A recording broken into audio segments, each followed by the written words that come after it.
Assalamualaikum warahmatullahi wabarakatuh. Alhamdulillah wassalatu wassalamu ala Rasulillah. Innal hamdalillah nahmaduhu wa nasta'inuhu wa nastahdihi wa nastaghfiruh wa natubu ilayhi wa natawakkalu alayhi wa na'udzu billahi min shururi anfusina wa sayyiati a'malina. May yahdihillahu fala mudilla lahu wa may yudlil fala hadiya lahu. Allahumma salli wa sallim wa barik ala Muhammad wa ala ali Muhammad kama sallaita wa sallamta wa barakta ala Ibrahim wa ala ali Ibrahim fil alamin innaka Hamidum Majid. Amma ba'd. Muslim-muslimat yang dimiliki Allah sekalian, alhamdulillah syukur pada Allah SWT. Pada kali ini kita masuki ayat 16, 17, 18, 19 dan 20 dari surah Al-Hijr. Bagi tuan-tuan memiliki tafsir yang kasir, turun buka pada jilid yang kelima, muka surat 123. A'udzubillahi minasyaitanir rajim. Walaqad ja'alna fis samaa'i burujan wa zayyanaha lin-nadhirin. وحفظناها من كل شيطان رجيم إلا من استرق السمع فأتبعه شهاب مبين والأرض مددناها وألقينا فيها رواسي وأنبتنا فيها من كل شيء موزون وجعلنا لكم فيها معايش ومن لستم له برازقين. صدق الله العظيم.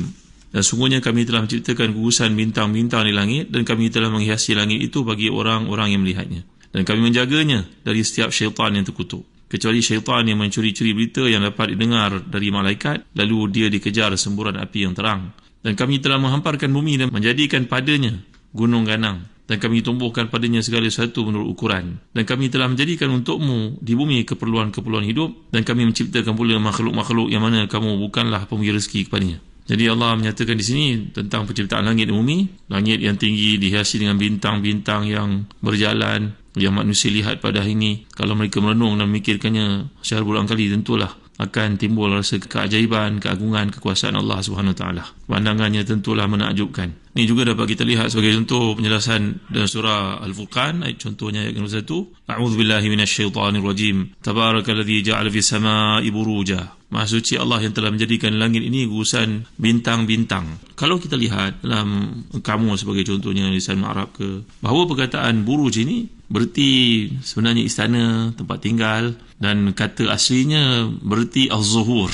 Zuhur ni maknanya jelas. Sebab itu dapat kita lihat contohnya perkataan yang digunakan oleh Quran, wala tabarrajna tabarrujal jahiliyatil ula. Tabarraj ini datang perkataan buruj lah, maknanya perempuan yang menampakkan, memperlihatkan perhiasan dan bahagian-bahagian tubuhnya menarik. Ini dipanggil sebagai tabarruj al-jahiliyatil ula. Satu benda ini haramkan bila seorang perempuan itu menampakkan anggota tertentu yang menyebabkan tariknya orang lelaki. Jadi yang dimaksudkan kat sini adalah bintang-bintang yang besar. Gugusan bintang yang jumlahnya 12 yang sudah pun dikenali zaman berzaman. Ini merupakan tempat persinggahan matahari, bulan dan planet-planet dalam edarannya. Jumlahnya ada 12. Memiliki bentuk dan juga ciri khas masing-masing. Berdasarkan pengamatan orang daripada dahulu kala lah. Ditambah dengan langit yang terbentang luas, maka nama-nama gugusan itu dipanggil. Contohnya Taurus, Gemini, Cancer, Leo, Virgo, Libra, Scorpio. Ini semua nama-nama yang semua kita maklum lah. Jadi bangsa Arab dahulu kala menilai pengetahuan tentang letak bintang-bintang dan ilmu perbintangan ni sebagai satu pengetahuan yang sangat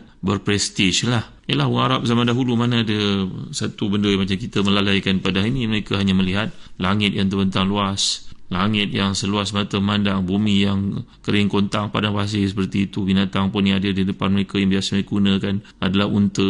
Maka inilah kepakaran mereka yang Allah SWT ungkapkan sebagai satu nikmat. Jadi bila Allah menyatakan wazayyannaha, ini berarti perhiasan. Perhiasan bagaimana?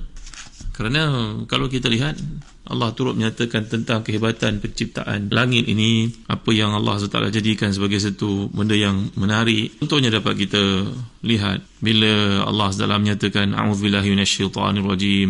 Ini dalam surah Al-Mulk, tiap malam kita baca. Walaqad zayyana as-samaa'a ad-dunya bimasabih وَجَعَلْنَاهَا رُجُومًا لِلشَّيَاطِينِ وَأَعْتَدْنَا لَهُمْ عَذَابَ السَّعِيرِ. Ini ayat kelima surah Al-Mulk. Maknanya pandangan langit ini merupakan satu manzar jamil, mumti', maknanya satu benda yang menyeronokkan. Kalau kita lihat i'jaz Quran dalam penyebutan nikmat-nikmat yang Allah berikan ini, sebagai contoh dalam surah Nahl, surah Lebah ayat yang ke-8. A'udzubillahi minasyaitanirrajim. Wal khayla wal bighala wal hamira litarkabuha wa zina. Tengok ya struktur frasa ayat ini. Khayl maknanya adalah kuda, bighal, bagal, hamir, ini adalah keldai. Litarkabuha wa zina, untuk kamu menaikinya dan juga sebagai perhiasan. Dapat kita lihat kadang-kadang manusia bukan menaiki kenderaan itu bukan tujuannya untuk pergerakan satu tempat ke tempat yang lain. Liyazhar amaman nas bihazihi zina. Ini ulasan yang menarik oleh Dr. Ratib Nabulusi. Bila Allah menyebut perkataan zina dalam Quran ini merujuk pada perhiasan. Kadang-kadang kalau orang dulu kala, orang sekarang pun samalah, cuma sekarang tidak menggunakan kenderaan seperti kuda, unta dan sebagainya lagi. Mereka menaiki kenderaan-kenderaan. Ada kalanya mereka menaiki kenderaan itu kalau telah dikiaskan dengan kuda satu masa dahulu, dia naiki bagi menampakkan status kemasyarakatannya. Ini liyatabaha bihi, tujuannya untuk liyadhhar amaman nas, supaya nampak di hadapan manusia bihadzal jamal, dengan nampak penampilannya itu menjadi ukuran madilah kepada manusia pencapaiannya. Maka perkataan zina yang dimaksudkan dalam penggunaan langit ini, ia merujuk kepada satu perhiasan yang Allah jadikan. Umpama rumah lah, kalau kita beli rumah itu luas, tile pula warna putih, maka tak nampaklah kontrasnya. Kita perlu menjadikan tile-nya barangkali gelap, dindingnya mungkin ada warna lain sikit langsing. Ini adalah perhiasan. Maka demikianlah keindahan alam yang Allah jadikan. Tidaklah langit yang terbentang luas itu, seluas mata memandang itu kosong begitu saja. Dia ada peranan bintang-bintang yang duduk situ mencantikkannya di samping. Cebisan ataupun serpihannya adalah sebagai senjata yang dikenakan kepada iblis, sa'anatullah, syaitan yang cuba untuk menerka berita dari langit. Jadi berkaitan dengan perkara ini dapat kita lihat bila Allah SWT menceritakan tentang buruj ini, ada di kalangan para ahli tafsir yang mengatakan dia merujuk pada tempat peredaran matahari dan bulan. Sedangkan Atiyah Al-Aufi mengatakan buruj ini adalah benteng tempat para penjaga. Apabila ada yang melanggar, berusaha untuk mencuri berita yang dapat didengar, maka dia dikejar oleh semburan api yang terang yang menghancurkannya. Mungkin saja dia sudah memberikan berita yang didengarnya itu sebelum disambar oleh semburan api yang terang itu, dan dia sempat untuk menghantar berita itu kepada awliya-nya, iaitu pembantu di kalangan dukun, pawang yang mencari maklumat-maklumat terkini, kononnya perkara-perkara yang berlaku akan datang. Memang tak menafikan seperti disebut Ibn Abbas dan ada disebut dalam tafsir Ibn Jarir Tabari, bahawasanya ada di kalangan syaitan ini yang begitu powerful, seperti Ifrit contohnya yang cuba untuk mengejar Nabi SAW dalam peristiwa Isra' wal Mi'raj. Nabi diajar oleh Jibril untuk mengamalkan doa a'udzu biwajhillahil karim wa bi kalimatihi tammati allati la yujawizuhunna barun wala fajir min syarri ma yanzilu minas sama'i wa ma ya'ruju fiha wa min syarri ma zar'a fil ardi wa ma yakhruju minha wa min fitanil laili wan nahar wa min syarri tariqil laili wan nahar ila tariqan yatruku bi khair ya rahman. Doa ini dibacakan Nabi SAW sehingga menyebabkan Ifrit yang mengejar Nabi ini terkena dia panah Nabi, maka mengundur dia, tak mampu dia untuk mengejar Nabi SAW lagi. Jadi dalam ayat yang sedang kita bincangkan ini, bahawa riwayat dikemukakan oleh Ibn Jarir Tabari daripada Dhahak berkata bahawa Ibn Abbas menyampaikan kepada kami, inna syuhub la taqtul walakin tahriq wa tujarrih min ghairi an taqtul. Mungkin di antara syihab itu ataupun syuhub itu jamak pada syihab syuhub, iaitu panahan ini, dia kena pada seseekor ataupun syaitan itu, maka ia menyebabkan dia terbakar, cedera dia, tapi tidak membunuh. Kerana telah kita pelajari dalam ayat surah Al-A'raf yang lalu bagaimana iblis ini minta kepada Allah, anzirni ila yaumi yub'atsun, minta supaya umurnya dipanjangkan sampai ke hari kiamat. Menarik juga satu hadis yang bawa kepada tuan-tuan, bainama Rasulullah SAW jalisun fi nafar min ashabihi idh rumiya binajmin fastanar faqala Rasulullah SAW ma kuntum taquluna limithli hadha fil jahiliyah idha ra'aytumuh qalu kunna naqul yamutu 'azimun aw yuladu 'azimun faqala Rasulullah SAW fa innahu la yurma bihi limauti ahadin aw lihayat walakin rabbana tabaraka ismuhu wa ta'ala idha qada amran sabbaha hamalatul arshi thumma sabba ahlus sama'i alladhina yalunahum thumma alladhina yalunahum hatta yablugha at-tasbihu ila hadhihi as-sama' thumma sa'ala ahlus sama' as-sadisa ala as-sama'i as-sabi'ah ماذا قال ربكم قال فيخبرونهم ثم يستخبر أهل كل سماء حتى يبلغ الخبر أهل السماء الدنيا وتختطف الشياطين سمعا فيرمون فيكذفونه إلى أوليائهم فما جاءوا به على وجهه فهو حق ولكنهم يحرفونه ويزيدونه.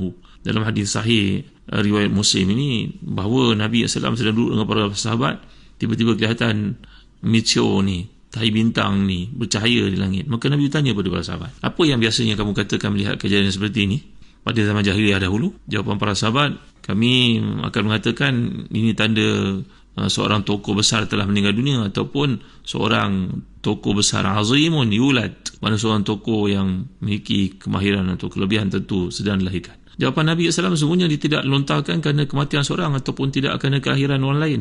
Tapi bila Allah mengkehendaki tetapkan satu urusan, maka para malaikat pemikul arash ini akan bertasbih. Kemudian penduduk langit di bawah mereka turut bertasbih. Kemudian yang di bawah mereka hingga tasbih itu sampai ke langit dunia. Kemudian penduduk langit ke-6 bertanya kepada penduduk langit ke-7, apa yang telah difirmankan oleh Tuhanmu? Maka mereka memberitahu. Lalu penduduk setiap langit saling bertanya hingga begitu sampai kepada penduduk langit dunia, mana langit yang terdekat dengan dunia. Maka syaitan akan mencuri untuk mencari pendengaran. Mereka akan melemparkan maklumat itu dan menyampaikannya kepada para pengikut mereka. Ni awliya dia merupakan dukun lah, pawang, dukun, bomoh dan sebagainya yang meramal masa depan perkara-perkara tertentu. Kononnya berita itu sampai dari Allah sedangkan dia merupakan satu pembohongan. Maka apa yang mereka bawa itu mungkin tepat, tetapi mereka telah mutabelitkannya dan menambah padanya. Mungkin satu berita ditambah jadi 100. Ditogok tambah oleh syaitan ini untuk ditipunya manusia yang mencari sendiri maklumat itu. Kalau kita belajar bahasa Arab, perkataan yang digunakan ni menarik, iaitu perkataan bila Allah SWT menyatakan mereka ini mencuri, wa hafiznaha min kulli syaitanir rajim illa man istaraka as-sam'a. Istaraka ni datang wazan istafa'ala. Ini datang perkataan saraka, mencuri. Tapi dalam konteks ini iaitu disamakan, ini merupakan satu isti'arah tasrihiyah, iaitu ditashbihkan usaha mereka untuk mendengar, apa istilah yang kita gunakan ya, ikhtitafihim al-kalam al-masmu' bi sur'ati bi akhzil mali khafiyatan. Ni maknanya satu bentuk isti'arah mana kita menyamakan usaha syaitan ni tadi untuk mencuri-curi mendengar macam mencuri satu benda lah. Mana ikhtilas ni mencuri dalam keadaan orang tak perasan, macam pickpocket lah sebagai contohnya. Mana digambarkan syaitan ni kerjanya untuk masih lagi usaha untuk mencuri-curi, mencari-cari maklumat yang kedengaran langit bila ia kedengaran rendah dengan suara malaikat di setiap lapisan langit itu dan ketetapan yang Allah tetapkan.